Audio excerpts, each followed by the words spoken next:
जय Jivdani. Beauty with astrology की founder मैं कामिनी खन्ना आप सभी समझदार दर्शकों के आगे एक बार फिर एक विशेष चर्चा लेकर हाजिर हूं। ग्रहों के राजा सूर्य जो हैं वो धनु राशि में गुरु की राशि में प्रवेश कर रहे हैं और ये एक बहुत अच्छी खबर है कि जहां पर ज्ञान है उसको प्रकाश मिलेगा। चलिए इस चर्चा को मैं आगे बढ़ाऊं इससे पहले आप सबसे निवेदन कर दूं कि सब्सक्राइब कीजिए मेरा ये यूट्यूब चैनल YouTube/ब्यूटी विद एस्ट्रोलॉजी। जब आप सब्सक्राइब करेंगे तो पॉपअप होकर ऊपर बेल बटन आएगा और उसे क्लिक करते ही मेरे चैनल की सभी जानकारियां आप तक सबसे पहले पहुंचती रहेंगी। मैं जो राशिफल बताती हूँ वो लग्न के अनुसार है और आपको अगर कंसल्टेंसी चाहिए तो व्हाट्सएप नंबर मैंने दिया हुआ है इसी वीडियो के अंदर, उस पर जाकर आप मुझे व्हाट्सएप कर सकते हैं। आप लोगों के लिए मैं अपने चैनल पर लिए आई हूँ पॉडकास्ट, मतलब कि रोज सुबह आपको मोटिवेट करने के लिए मैं अब डाला करूंगी अपने संदेश जो कि सकारात्मक होंगे और ईश्वर की कृपा से आप सब सुबह सुबह जब मोटिवेट होंगे तो आपके दिन भर के काम निश्चित ही रूप से बनते नजर आते हैं। मुझे जरूर सुना कीजिए हमारा ये पॉडकास्ट। आशा है आपने जो मैंने पहले पॉडकास्ट डाला था वो सुना होगा। और दूसरी बात, हम वार्षिक राशि भविष्य लेकर आए हैं। मेष से लेके मीन राशि पर क्या प्रभाव पड़ रहा है 2022 का, ये जरूर सुनिए। पूरी विस्तृत जानकारी मैंने यहाँ पर दी हुई है। तो चलिए इस चर्चा को आगे बढ़ाते हैं। सूर्य क्या है? सूर्य आत्मा का कारक है, सूर्य प्रकाश का कारक है। सूर्य उगते ही सारा कम्युनिकेशन शुरू हो जाता है, चर्चाएं शुरू हो जाती हैं, काम शुरू हो जाते हैं। सूर्य आपके अंदर की ऊर्जा, आपके अंदर का आत्मविश्वास, आपके अंदर की आत्मिक शक्ति, साहस, अभिमान, स्वाभिमान, कभी कभी घमंड, इन सब चीजों का स्वामी है सूर्य। और ये आपके पिता का कारक है, ये आपकी नौकरी का कारक है, ये आपके ओहदे का कारक है, सम्मान का कारक है। ये कारक होता है कि आप में कितनी शक्तियां हैं जो आप किसी को ओवर पावर करने में लगा देते हो। तो ये सब सूर्य से होता है। डोमिनेटिंग होते हैं लोग जो सूर्य जिनका सिंह का होता है या सूर्य जिनका मेष का होता है। तो चलिए ये हमने सूर्य के विषय में जाना। अब सूर्य जो है ये धनु राशि में प्रवेश करने वाले हैं तो इनका परम मित्र है गुरु, जो धनु राशि का स्वामी है। और जो धनु राशि है वो अपने आप में ज्ञान की राशि है। धनु राशि जो है वो अपने आप में कर्मठ, तापसी, योग्य राशि है कि किसी भी प्रकार के काम को कर पाए। आपने देखा होगा धनु राशि का चिन्ह जो एरो बाण लेके खड़े रहते हैं जो व्यक्ति, वो अपना लक्ष्य और अपना निशाना साधते हैं। और इनको निशाना साधने में इनके पास ज्ञान तो बहुत है, इनके पास तपस्या तो बहुत है, लेकिन इनके साथ जब सूर्य आ जाते हैं तो एक प्रकार का इनके दिमाग में प्रकाश पड़ जाता है और इनको समझ में आता है कि अब क्या करना है, ये निशाना कैसे साधना है। तो ये अग्नि तत्व की राशि और सूर्य भी अग्नि तत्व के, तो दो अग्नि तत्व मिलकर यहाँ पर अपना कार्य कर दिखाते हैं। ऐसे में मजेदार बात यह है कि यहाँ पर बुध भी मौजूद हैं और ये बुध जो वहां पर रहेंगे, ये रहेंगे 29 तारीख तक बुध आदित्य योग बना रहेगा धनु राशि में। उसके बाद जो है बुध मकर राशि में प्रवेश करने वाला है। बीच ही में हमारे जो आनंद के, खुशी के, प्रेम के दाता जो हैं शुक्र, वो भी 30 तारीख को प्रवेश करने वाले हैं धनु राशि में। और जब त्रिग्रही योग बनेगा तब की तब चर्चा मैं आपके साथ फिर करूंगी। फिलहाल तो मैं आपको बता दूं कि शुक्र वक्री अवस्था में होंगे और 30 जनवरी को यहाँ पर आकर वो 6 जनवरी को अस्त, 30 दिसंबर को यहाँ पर आकर 6 जनवरी को ये अस्त हो जाएंगे। और ये 6 जनवरी को अस्त होने के बाद ये 11 को उदित होंगे। 11 मतलब ये ज्यादा दिन का पीरियड नहीं है कि जहां पर कार्य वर्जित रहें।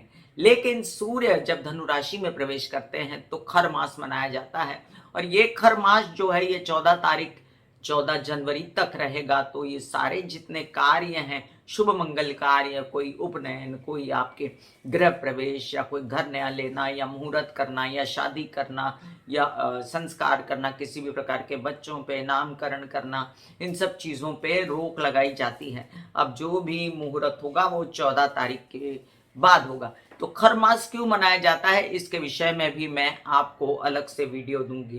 फिलहाल तो हम ये जान रहे हैं कि दिसंबर 15 को रात को सूर्य, मतलब दिसंबर 15 निकल गई, 16 की अर्ली मॉर्निंग को रात को सूर्य जो है धनु राशि में प्रवेश कर रहे हैं, जहां पर ये 14 तारीख तक रहेंगे 14 जनवरी तक, नए साल तक, 14 जनवरी 2022 तक।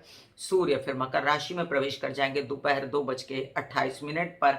और यहाँ पर मैं सूर्य के नक्षत्रों की भी बात कर लूं तो 16 दिसंबर को जब ये प्रवेश करेंगे धनु राशि में तो ये केतु के नक्षत्र में रहेंगे। अब लोग कहते हैं कि राहु केतु के साथ सूर्य ग्रसित हो जाते हैं, ऐसा नहीं है। केतु जो है वो मंगल का सा व्यवहार करता है और सूर्य केतु के नक्षत्र में रहते हुए ग्रसित ज्यादा नहीं होते हैं। हाँ, थोड़ा सा स्वभाव विपरीत होता है क्योंकि वो ग्रहों के राजा और केतु जो हैं वो राक्षस माने जाते हैं, तो यहाँ पर उनकी पटरी नहीं खाती, तो इसलिए केतु के साथ थोड़े मतभेद रहते हैं। लेकिन केतु हमेशा मंगल का सा व्यवहार करने के कारण सूर्य को ज्यादा दिक्कतें नहीं आती हैं केतु के नक्षत्र में रहते हुए।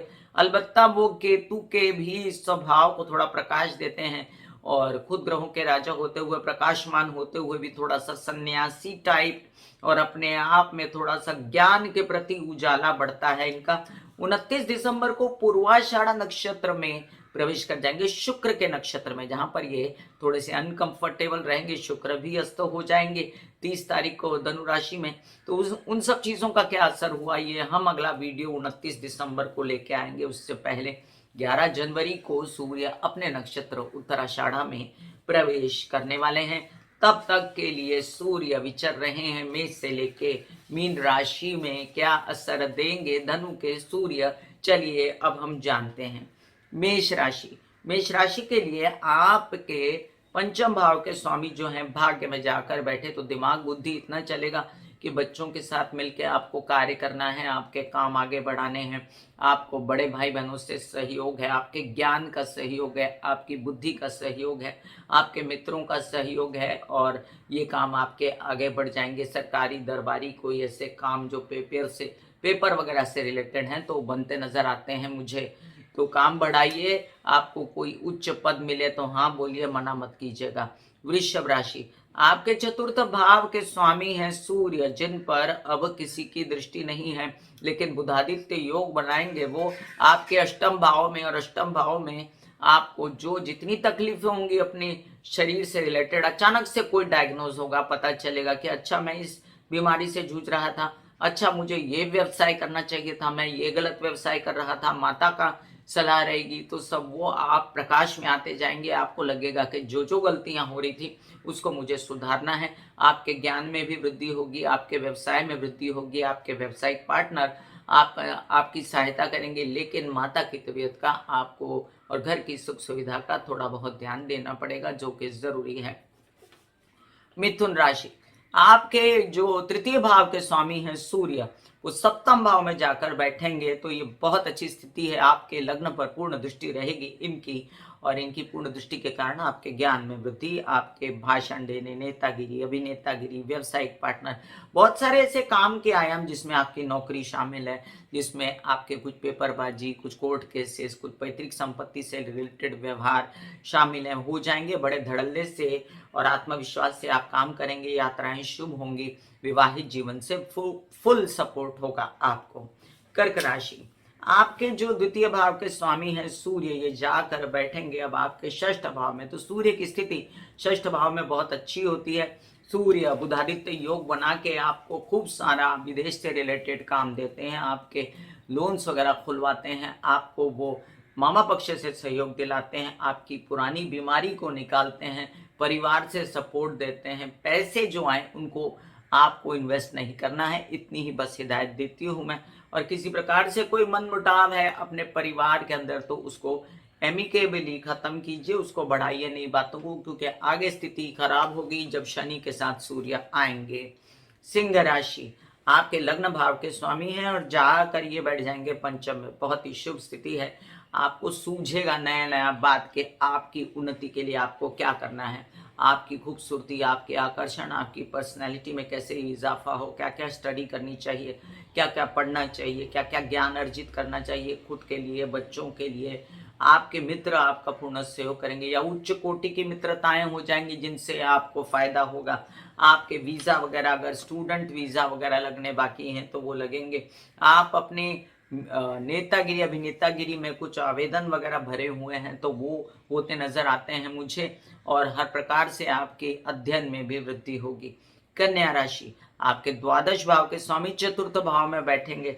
थोड़ी सी ये स्थिति आपके लिए बहुत ज्यादा कंफर्टेबल नहीं है, फिर भी आपको माता पक्ष से पूर्ण सहयोग, अपनी प्रॉपर्टी से रिलेटेड कागजात, पेपर, इन सब चीजों से आपको निजात चाहिए तो आप वो करिए। आपके हेल्पर्स आपका अच्छे से साथ देंगे। वाहन खरीदेंगे तो खर्चा खूब होगा।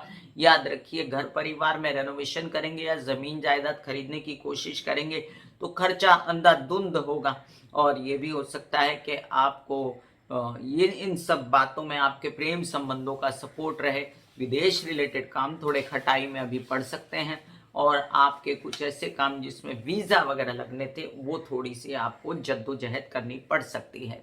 तुला राशि, तुला राशि के लिए आपके जो लाभ भाव के स्वामी हैं वो तृतीय भाव में बैठने के कारण धन लाभ अचानक से आना, पैतृक संपत्ति का कोई निबाड़ा हो जाना, कोई आपको कोई ऐसे कोर्ट केसेस वगैरह थे, अपनी हिम्मत से, अपनी ताकत से, अपने शौर्य से, बुद्धि के शौर्य से, बुधादित्य योग है यहाँ पर, आपको खूब सारा धनार्जन होना और आप अपने कामों को आगे बढ़ा पाना, ऐसा ये सूर्य बोलता है। बीच में जब शुक्र आएंगे तब के तब मैं आपको बताऊंगी कि अब शुक्र के प्रवेश करने से क्या सीन हुआ। आप ये भी जानेंगे कि छोटे भाई बहन आपका सपोर्ट कर रहे हैं, उनको साथ मिल के काम कीजिए और यात्राओं में खूब फायदा होने वाला है। लेकिन जो हमारे कोविड के जो बोला है 2 गज की दूरी, मास्क है जरूरी, और अपना मास्क लगाते रहिए, दूरी बना के रखिए, अपना हाथ धोते रहिए, तो आप यात्राएं शुभ रीति से कर सकते हैं, खूब फायदा होने वाला है। वृश्चिक राशि, दशम भाव के स्वामी आपके द्वितीय भाव में, तो क्या कहने, जो काम किया था उससे पैसे आ रहे हैं, परिवार से सपोर्ट है, पिता से सपोर्ट है, आपके किसी भी ऐसे कार्य क्षेत्र हैं जहां पर आप गवर्नमेंटल ऑफिस में हैं तो वो लोग आपकी सहायता कर रहे हैं, आपको सहायता मिल रही है। कुछ ऐसे लोगों से जो आपके पिता से रिलेटेड हो या खुद पिता हो, उनकी तबीयत ठीक हो रही है, परिवार से सपोर्ट है। अचानक से आपकी धन संपत्ति, आपकी एफडीज, आपके संचित धन में वृद्धि, आप अपने परिवार में अपने गले से रिलेटेड, कोई सिंगर है तो सिंगर लोगों का काम बढ़ जाएगा, काउंसलिंग कंसल्टेंसी से रिलेटेड आपके काम बढ़ेंगे, बोलने चालने के सारे कामों में आपको बहुत ज्यादा तेज आएगा। धनु राशि, आपके लग्न में आके बैठेंगे सूर्य, आपके भाग्य के स्वामी, बहुत ही अच्छी स्थिति है। आपको कुछ न कुछ बड़ा फायदा होने जा रहा है, बड़ी डील आपके हाथ में आने वाली है, बड़ी ऑफर आपके हाथ में आने वाली है, आपको रोकना नहीं है वो ऑफर और उसको ले लेना है आंखें बंद करके। आपको सरकारी दरबारी कामों में भी आपको फायदा होने वाला है, आपके आकर्षण, आपके बल में वृद्धि होने वाली है, आपके अंदर तेज जागेगा। आप जो है अपने आप में एक प्रकाशमान व्यक्तिमत्व बनेंगे, लोग आपकी तारीफ करेंगे, आपके बड़े भाई बहनों से आपको फायदा होगा और साथ साथ आपकी यात्राएं इतनी शुभ होंगी, आनंद और पैसा दोनों ही आता दिखता है मुझे। बुधादित्य योग के कारण आपको इस समय जो वर वधु का चयन हो रहा है वो भी उत्तम प्रकार से हो जाएगा, बिजनेस भी बहुत बढ़ेगा। मकर राशि, मकर राशि के लिए आपके अष्टम भाव का स्वामी जो है द्वादश में जाके बैठा, थोड़ी सी तबीयत को संभालने की यहाँ पर जरूरत है। हड्डी, स्कल, दांत, आंखें, स्पाइन, इन सब चीजों से रिलेटेड परेशानियां, या आपको कोई ऐसी परेशानी है जिसमें आपके कागज पत्तर व्यवसाय के फंसे हुए हैं, तो ऐसी सब चीजों को जरा बच के, और डायग्नोस तो हो जाएगा लेकिन खर्चे आपके खूब होते लगते हैं मुझे तबीयत के पीछे, तो पैसा संभालिए और तबीयत को आप नेचुरली प्रैक्टिकली ठीक करने की कोशिश कीजिए। एक्सरसाइज कीजिए, योग कीजिए, मेडिटेशन कीजिए। कुछ आपके विदेश से रिलेटेड काम अटके हुए थे तो वो होते नजर आते हैं मुझे, कुछ विदेश में व्यवसाय करना है तो वो होगा। प्रेम संबंधों में खटास हो सकती है लेकिन उसमें आपको डोमिनेशन ना करें, मीठी बात करें तो ठीक रहेगा। आपके बाकी सब देखूं कि सूर्य के क्या प्रभाव हैं, तो अभी तो सूर्य का प्रभाव ठीक है, बाद में आपके लग्न में आने वाले हैं महीने बाद, तब की तब बात करेंगे। कुंभ राशि, कुंभ राशि के लिए आपके जो हैं सप्तम भाव के स्वामी हैं और लाभ में आके बैठेंगे, तो आपके विवाहित जीवन से आपको पूर्ण सहयोग, आपके कोई पैतृक संपत्ति से रिलेटेड कोई ड्रामे थे कि आपकी फंस गई है प्रॉपर्टी, आपके कोर्ट केसेस हैं, तो वो आपके बाहर निकल जाएंगे। आपके बड़े भाई बहनों से आपको खूब लाभ होगा।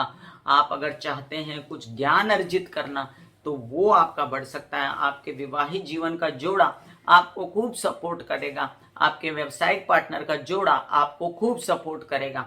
आप अगर चाहते हैं अपनी इमेज को अच्छा करना तो पब्लिक में आपकी इमेज बहुत अच्छी होगी, आगे बढ़िए। मीन राशि, मीन राशि के लिए आपके जो षष्ठ भाव का स्वामी है दशम में आके बैठेगा। एक बहुत अच्छी स्थिति है कि आपको कार्यों के लिए लोन्स चाहिए थे, आपको सहयोग चाहिए था बैंकों का, आपको सहयोग चाहिए था कुछ ऐसा जिसमें स्टॉक मार्केट, शेयर मार्केट है, तो आप कर सकते हैं ये काम, लेकिन बहुत संभल के अपने पैसे को बहुत हैंडल करते समय विरोधियों का ध्यान रखना है। किसी गलत आदमी के हाथ में ये पैसा नहीं जाना चाहिए। आपके जो मामा पक्ष से आपको पूर्ण सहयोग है और आपके कुछ सरकारी दरबारी काम अटक गए, कोई कॉन्ट्रैक्ट अटक गए हैं, तो अभी इसको 14 जनवरी से पहले खत्म कीजिए, पिता का सहयोग लीजिए और आगे बढ़िए, क्योंकि 14 जनवरी को फिर चैलेंजिंग हो जाएगा। शनि के साथ जब सूर्य आएगा तो आपके ये कागज से रिलेटेड काम, सरकारी दरबारी काम जो है, नौकरी से रिलेटेड काम जो है, जो अभी आपको नौकरी चाहिए तो बाद में जाके ये अटक सकते हैं, इसलिए अभी इनको 14 जनवरी से पहले पूरा कीजिए। मैं कामिनी खन्ना बता रही थी मेष से लेके मीन राशि पर प्रभाव सूर्य के धनु राशि में प्रवेश करने का। फिर मिलूंगी इसी तरह कोई एक चर्चा लेकर। हम हमारे चैनल पर पॉडकास्ट लेकर आए हैं रोज सुबह आपको मोटिवेट करने के लिए। जरूर देखिए और सुनिए, देखिए मतलब सुनिए हमारा पॉडकास्ट, ताकि आपका जीवन जो है वो सुकर बने। आप सुबह सुबह मोटिवेट होंगे तो आपका दिन अच्छा जाएगा। और मैंने वार्षिक राशि भविष्य भी दिया हुआ है, उस पर गौर करें। 2022 का मेष से लेके मीन राशि पर विस्तृत रूप से वार्षिक राशि भविष्य दिया हुआ है, उसको जरूर देखें। God bless you, take care and goodbye. आज्ञा दीजिए, धन्यवाद और नमस्कार।